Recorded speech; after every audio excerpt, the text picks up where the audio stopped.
¿qué tal? ¿Cómo están? Vamos a ver ahora el tema relacionado con las categorías de los bienes económicos, es decir, el universo de los bienes escasos ordenado de acuerdo a determinados criterios. Por razones de espacio vamos a trabajar con los criterios más importantes, ¿no? Según la elaboración, según la duración, según la apertura, según la función, según la relación que tenga, según el efecto renta o el efecto ingreso y por último según lo que dice el Código Civil, ¿ya? Vamos a ver entonces los 7 parámetros más importantes para analizarlo conforme sus diferencias, ¿ya?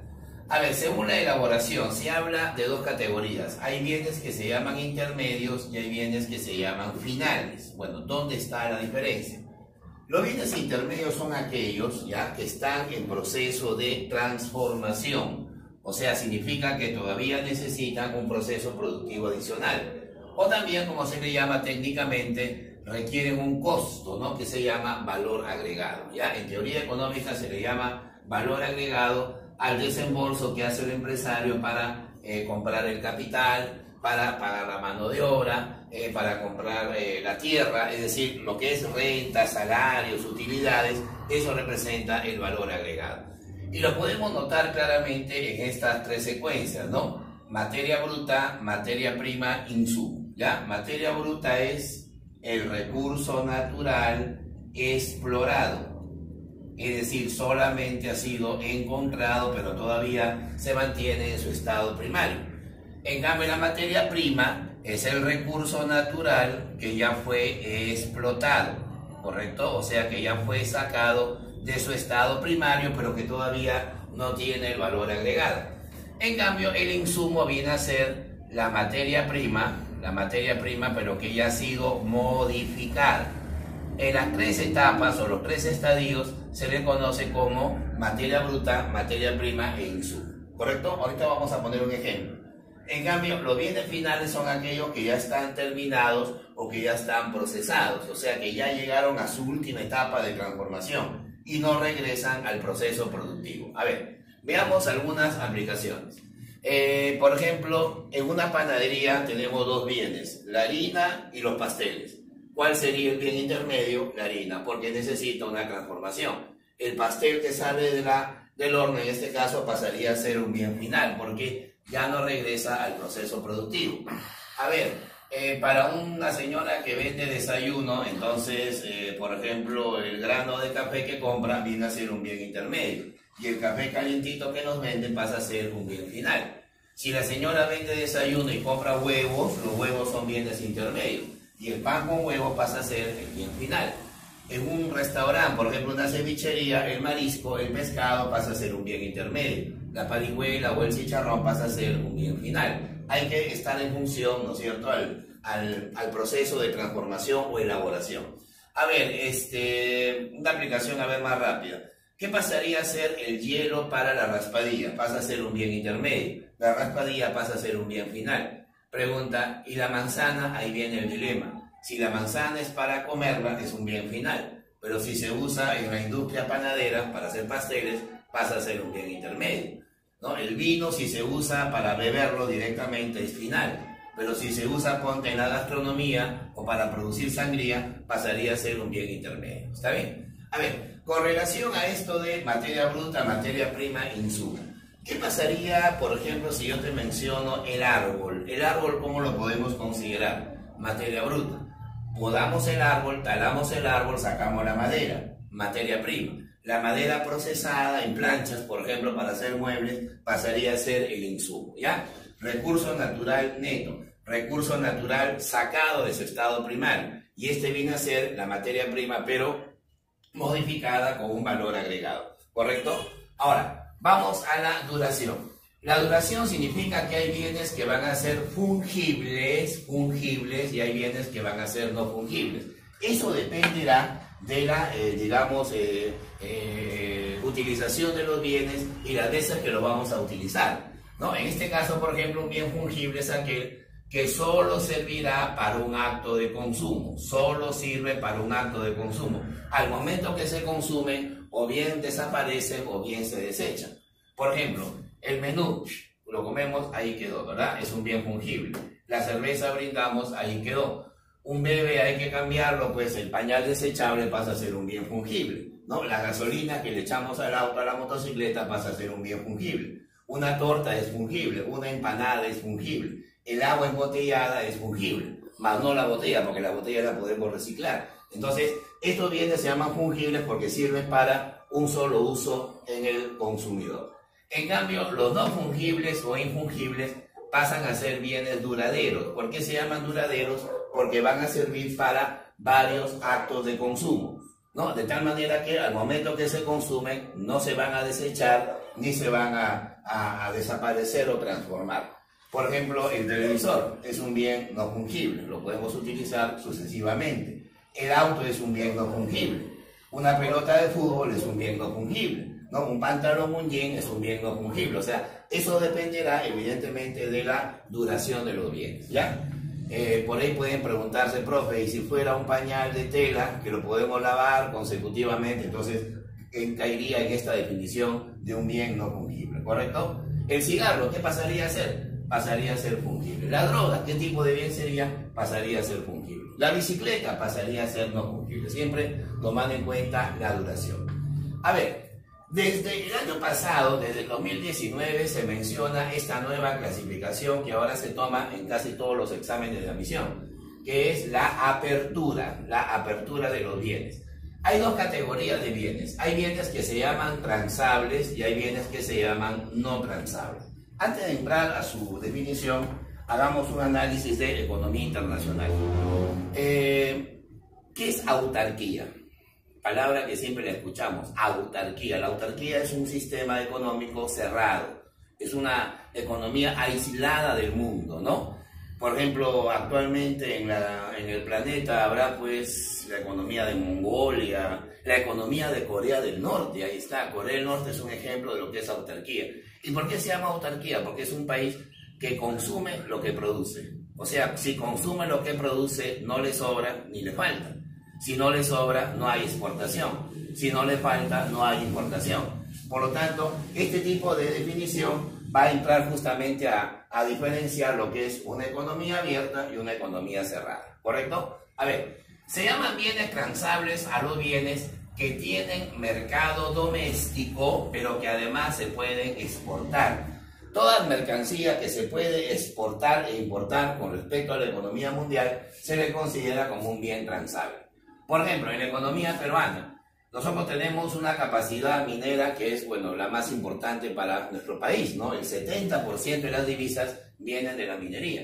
Ahí tenemos el cobre, el níquel, el zinc, el oro, el hierro, la plata, son la base de la exportación del país. El gas natural, somos el tercer productor mundial. La papa, somos el sexto productor mundial. Algodón, somos el segundo productor mundial. El café, somos el tercer productor mundial. Caña de azúcar, somos el segundo, ¿no? O sea, nuestra agricultura tiene una capacidad.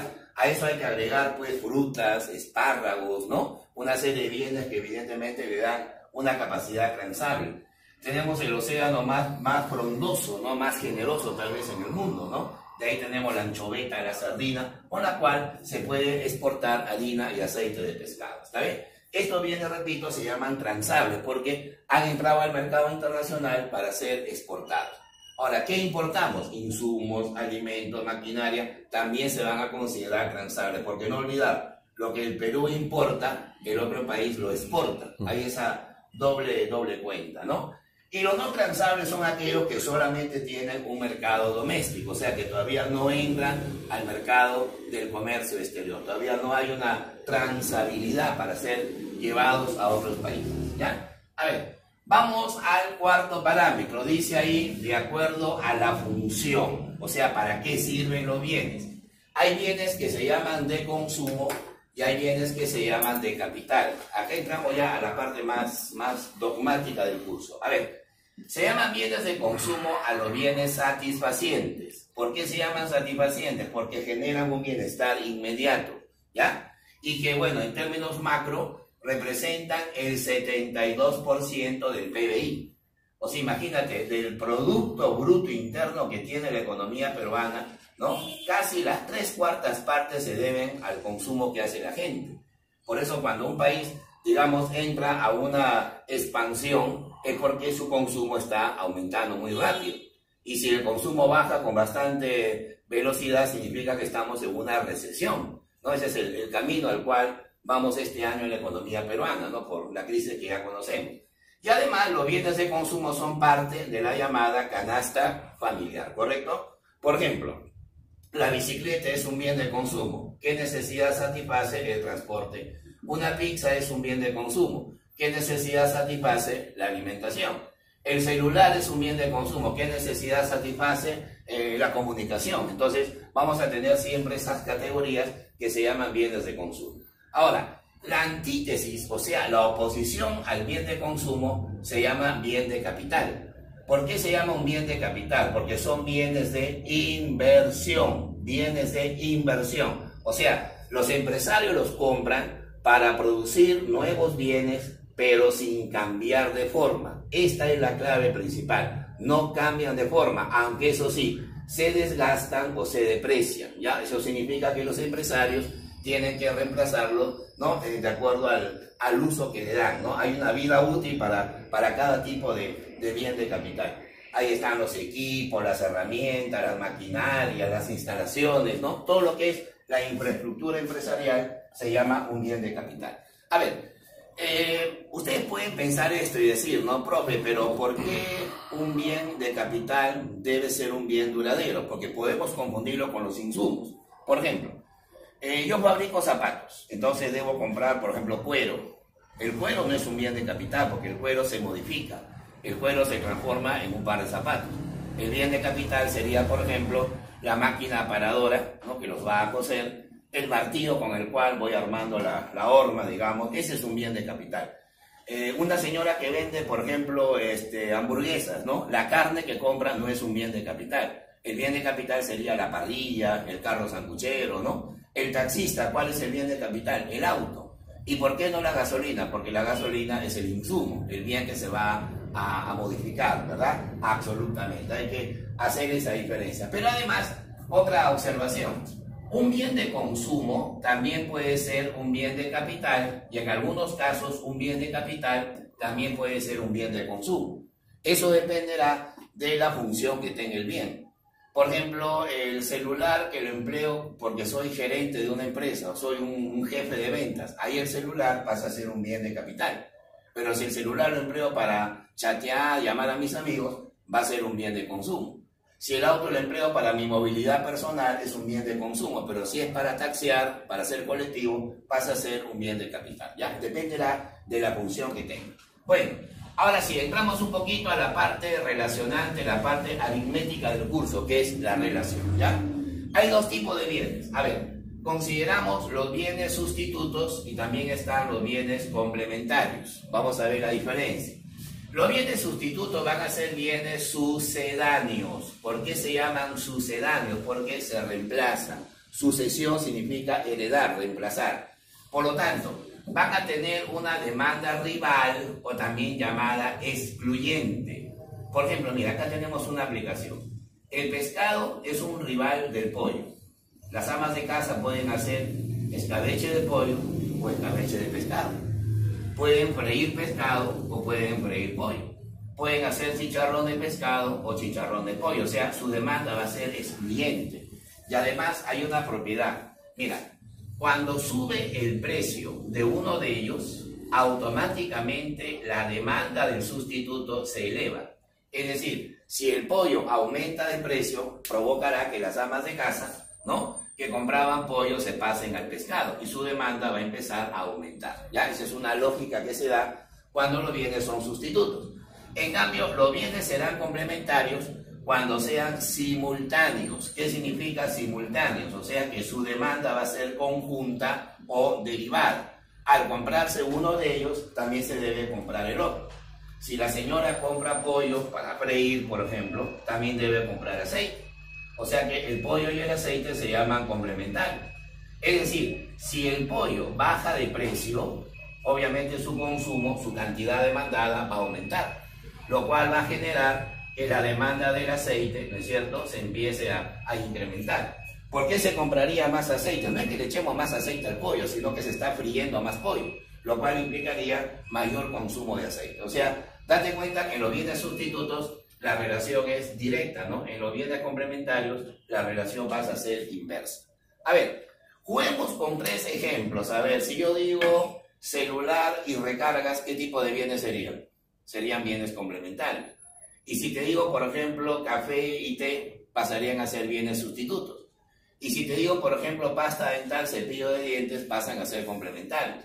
Si te digo motocicleta y casco, son complementarios. Pero si te digo, por ejemplo, gaseosa o refrescos en sobre, pasan a ser sustitutos. O sea, dependerá de la relación que tenga, ¿ya? Bueno, vamos ahora al efecto renta, o sea, el efecto que el ingreso genera sobre los consumidores, ¿ya?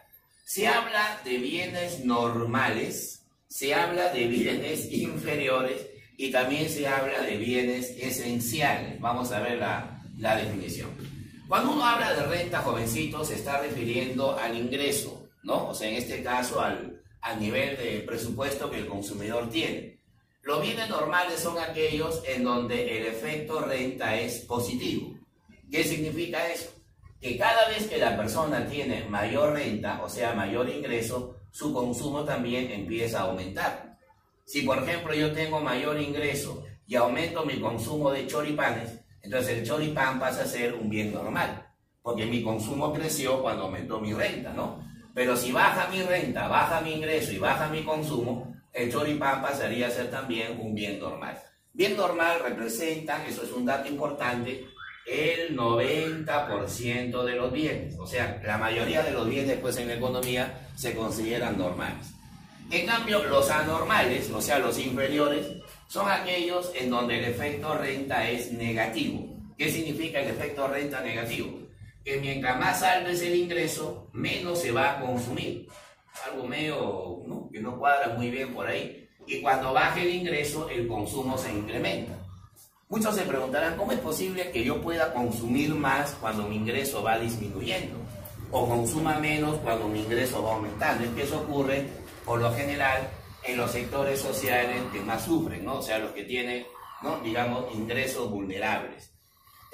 Vamos a decir la verdad. Si la mamá nos dice para cocinar pollo, por ejemplo, enrollado, pollo en parte pierna, en parte pecho, parte encuentro, todos vamos a querer comer ese pollo, pero ¿qué pasa si la mamá tiene poca renta? Entonces lo que nos va a preparar son menudencias, ¿no? Por ejemplo, yo he visto acá en Lima que se vende patita broster, ¿no? O sea, a $1.50 con 3 papas sancochadas, es tu desayuno, tu almuerzo y tu cena para mucha gente, ¿no? Esa patita broster es un bien inferior, pero en los grupos sociales más vulnerables. Imagínate que esa señora se vaya pues no al Arcomar a vender su patita broster, pues no va a tener resultado. Aparte que le van a meter bala, no va a tener resultado porque evidentemente la gente que va a ese tipo de centro comercial tiene rentas muy altas, ¿no? La ropa usada también se considera un bien de tipo inferior. Si tenemos plata vamos a un centro comercial, vamos a un Jockey Plaza, a un Plaza Norte, ¿no? Pero si no tenemos que ir al ambulante que ayer robó la ropa al vecino, ¿verdad? El ceviche de la tía Virus también, ¿no? Se va a considerar un bien de tipo inferior, porque mientras más renta tenemos, lo vamos a dejar de comprar. Pero cuando nuestra renta es misia, compramos el ceviche de a 2 soles, ¿verdad? Bueno, y luego están los bienes esenciales. ¿Por qué se llaman esenciales? Porque el consumo no cambia así el ingreso haya variado. O sea, tu renta puede aumentar o puede bajar, pero el nivel de consumo sigue siendo el mismo, ¿no? O sea, no se va a alterar, por eso se llama esencial. Un ejemplo, la sal, pues, creo que es evidente, ¿no? La sal para un ama de casa no es alimento, sino es condimento. ¿Qué pasa si tu mamá hace la comida más salada? ¿Qué significa eso? Que tu papá tiene mayor sueldo. Es absurdo, ¿verdad? El consumo de sal es independiente del nivel de renta que la persona pueda tener. Bueno, no hay que olvidar algo importante, muchachos. El derecho y la economía son hermanas gemelas, ¿no? No hay derecho sin economía y no hay economía sin derecho, o sea, sin ley, ¿no? Entonces la ley peruana, que es el Código Civil, establece que la propiedad y apropiación, que no es lo mismo de los bienes, tiene 2 categorías. Hay bienes que se llaman muebles, ¿no? Y hay bienes que se llaman inmuebles. Ahora, normalmente, ¿cuál es la percepción de un bien mueble? Lo que podemos llevar a cualquier lugar. ¿no? Por ejemplo, esta pizarra la puedo llevar a otro salón y pasa a ser un bien mueble. Y el inmueble es aquello que no lo podemos llevar. Pero esa es una definición absurda, porque la ley tiene una profundidad más de propiedad, más jurídica, ¿no? Bueno, el bien mueble es aquel, por ejemplo, que tiene la categoría de vehículo terrestre, de cualquier clase, pero siempre y cuando sea motorizado. Por ejemplo, un automóvil, ¿no?, tiene la categoría de bien mueble, pero por ejemplo, un skate, una bicicleta no lo tiene. O sea, hay que saber diferenciar eso, ¿no? Las construcciones en terreno ajeno, o sea, todo aquello que se construye, inclusive de manera fija, pero de manera temporal, que es muy importante eso, se considera un bien mueble. Por ejemplo, una invasión, ahí está. Mientras no tengan título de propiedad, esas viviendas se consideran muebles. Por ejemplo, un circo, ¿no? El circo llega a un lugar, pide permiso por un tiempo y se establece ahí. Por ejemplo, una feria, ¿no? La feria del libro, ahí está, es una construcción que se hace solo por unos días. Se considera para un fin temporal. Los títulos valores, o sea, los activos financieros que se usan en las operaciones comerciales, por ejemplo, los cheques, las letras, los pagarés, se van a considerar bienes muebles. Las rentas y pensiones de cualquier clase. Si yo alquilo una casa, la casa es inmueble, pero la renta que voy a pagar, el alquiler que voy a pagar, se considera mueble. Cuando se dice se desaloja la casa, está mal dicho, se dice se desaloja el inquilino, que es muy diferente. El inquilino no pagó la renta, la pensión, entonces obviamente procede el aspecto judicial, ¿no? Las participaciones en las sociedades mercantiles, ¿no? Dentro de la actividad económica hay varios tipos de empresas. La sociedad colectiva, la sociedad de responsabilidad limitada, la sociedad anónima, ¿verdad? Entonces, todas aquellas acciones, participaciones que tenemos en ese tipo de empresas se van a considerar un bien mueble. Las marcas y patentes, o sea, lo que se conoce como el registro de empresa, ¿no? Lo que es el control del proceso productivo y el nombre del producto, eso tiene que estar registrado también para poderlo negociar.